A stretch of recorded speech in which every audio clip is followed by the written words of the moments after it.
அஸ்ஸலாமு அலைக்கும் வரஹ்மத்துல்லாஹி வபரகாத்துஹு. அல்லாஹ்வின் எண்ணற்ற உதவிகளால் செல்வம் கிடைக்கின்றது என்று முஸ்லிம்கள் நம்புகிறார்கள்.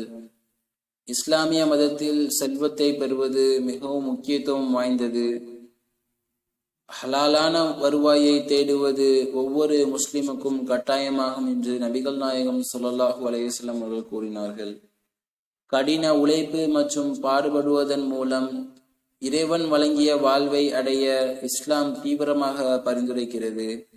வருமானத்தை வேண்டிக் கொள்ளும் ஒருவரை அவர் சம்பாதிப்பதை விட்டுவிட்டு அதற்காக முயற்சி செய்யாததை அல்லாஹ் விரும்புவதில்லை.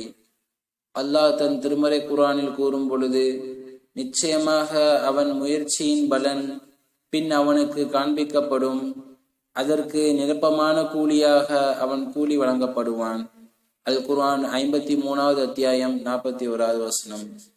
உங்கள் தொழுகையை அல்லாஹ் ஏற்றுக்கொண்டு நிறைவேற்ற வேண்டுமென்றால் உங்கள் வருமானம் ஹலால் மற்றும் தூய்மையானது என்பதை உறுதிப்படுத்திக் கொள்ளுங்கள் என்று நபிகள் நாயகம் ஸல்லல்லாஹு அலைஹி வஸல்லம் அவர்கள் கூறினார்கள். உங்கள் வருமானம் சில நேரங்களில் போதுமானதாக தெரியவில்லை, ஆனால் அது ஹலால் வழிகளால் பெறப்பட்டால் அது அல்லாஹுவால் பரக்கத் செய்யப்படும். அல்லாஹ் தன் திருமறை குர்ஆனில் கூறும் பொழுது, எவர் அல்லாஹின் மீது நம்பிக்கை வைத்தாரோ அவருக்கு இது போதுமானதாக இருக்கும். அல் குர்ஆன் 65வது அத்தியாயம் 3வது வசனம். மேலும் அல்லாஹ் தன் திருமறை குர்ஆனில் கூறும் பொழுது, மனிதர்களே, பூமியில் உள்ள பொருட்களில் அனுமதிக்கப்பட்டவற்றையும் பரிசுத்தமானவற்றையும் உண்ணுங்கள், ஷைத்தானின் அடிச்சுவடுகளை பின்பற்றாதீர்கள், நிச்சயமாக அவன் உங்களுக்கு பகிரங்கமான எதிரியாவான். அல் குர்ஆன் 2வது அத்தியாயம் 168வது வசனம்.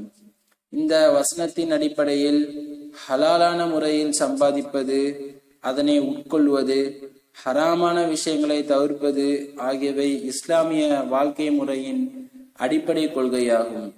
பல இஸ்லாமிய விவரிப்புகள் நியாயமான வழிமுறைகளின் மூலம் வாழ்வாதாரத்தை பெறுவதை அறிவுறுத்துகின்றன. திருடுவது, மோசடி செய்தல், பந்தயம் கட்டுதல், சூதாட்டத்தின் மூலம் பணம் சம்பாதிப்பது இந்த மதத்தில் ஹராம் என்பது இதுவே காரணம். எனவே எல்லாம் அல்லாஹ்வின் நல்லடியார்களே, ஹலாலான முறையில் நம் செல்வத்தை அமைத்துக் கொள்கிற வழியை அல்லாஹ் நம் அனைவருக்கும் தந்து அருள் புரிவானாக.